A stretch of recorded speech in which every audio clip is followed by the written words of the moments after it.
Selamat siang semua. Perkenalkan, nama saya Siti Azra Mutia, NPM 1901010041.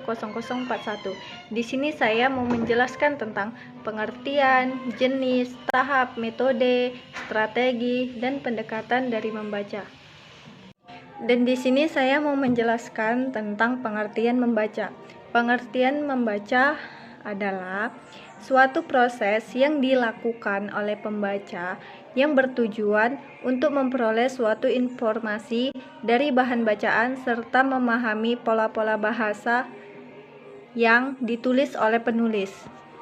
Dan yang kedua, saya mau menjelaskan tentang jenis-jenis membaca.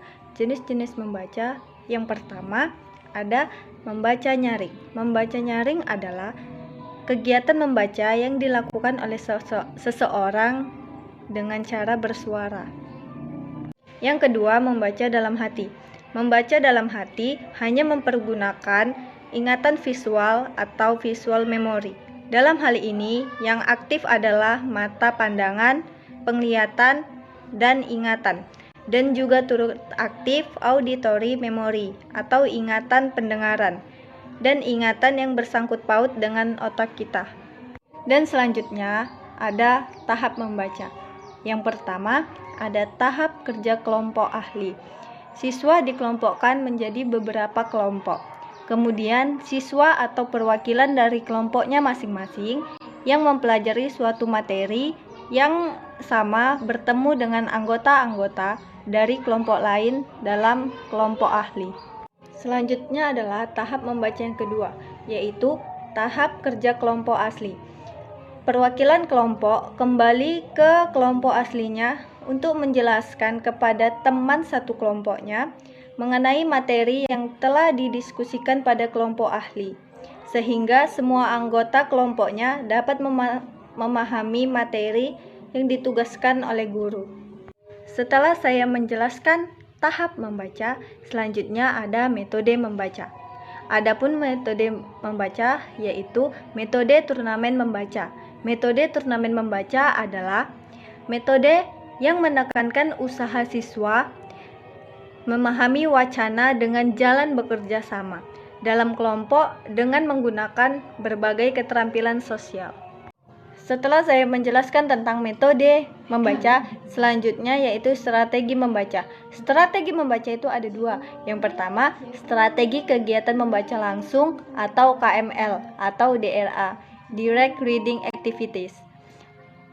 Penggunaan strategi KML adalah untuk mengembangkan kemampuan membaca secara komprehensif, membaca kritis, dan mengembangkan perolehan pengalaman siswa berdasarkan bentuk dan isi bacaan secara ekstensif.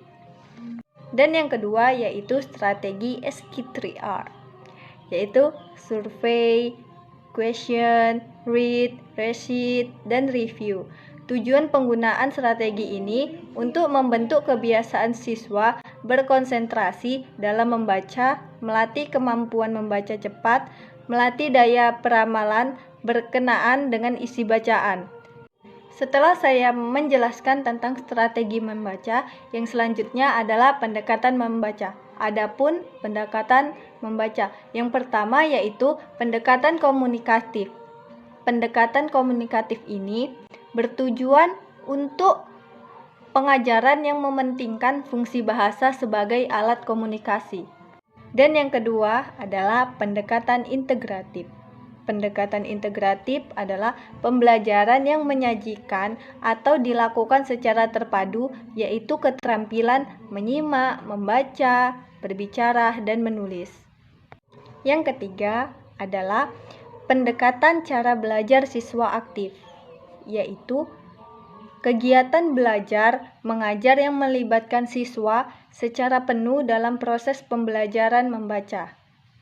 Dan yang keempat adalah ini tuh pendekatan yang terakhir, yaitu pendekatan whole language.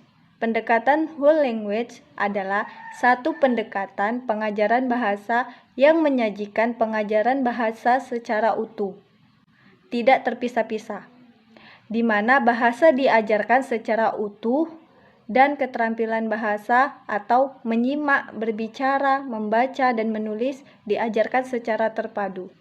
Nah, di sini saya sudah menjelaskan tentang pengertian, jenis, tahap, metode, strategi, dan pengertian membaca. Demikianlah penjelasan yang sudah saya sampaikan. Apabila ada kesalahan kata, saya mohon maaf. Saya akhiri dan selamat siang semua.